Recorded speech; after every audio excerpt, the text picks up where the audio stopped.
Trauksme dabā. Spānijas kailgliemezis izēd dārzus.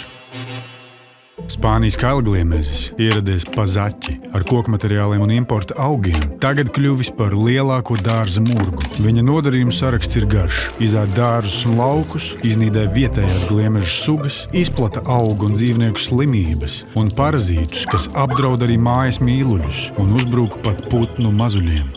Lai Spāni apkarotu, tas labāk jāiepazīst. Ķermeņa garums 7 līdz 14 cm. Tie var būt brūngani, oranžīgi, ķieģeļsarkani, retāk melni. Tie izplatās lielā ātrumā. Viens gliemezis spēj gadā izdēt līdz 500 olām. Tāpēc likvidē to pirms dēšanas. Olas tie dēj no jūnija līdz septembrim. Dēj mitrās un labi pasargātās vietās. Piemēram, zem dēļiem vai augsnes spraugās. Ja atrodi, iznīcini saspiežot. Gliemeži izšķiļas rudenī un biežāk pārziemo tikai jaunuļi.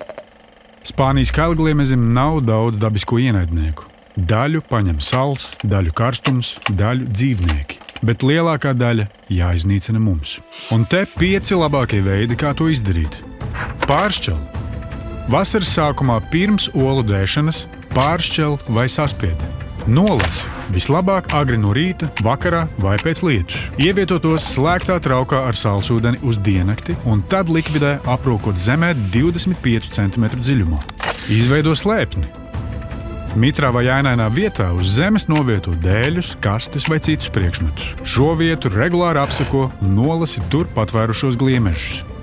Pievilini. Mitrā vai ainainā vietā uz zemes novieto trauku ar alu, maidzīvnieku barību, raudzētu maizi vai citu pievilinātāju vielu. Arī šo vietu regulāri apseko, lai nolasītu ēdājušu. Noslīcini. Nopērc vai pagatavo slazdu, piepildi ar ūdeni, pievieno vārāmo sāli. Kā pievilinātāju vielu izmanto, piemēram, alu vai raudzētu maizi. Un lasi laukā sabirušos gliemežus. Atsaucies trauksmei dabā un glāb dabu. Vairāk invazīvs.lv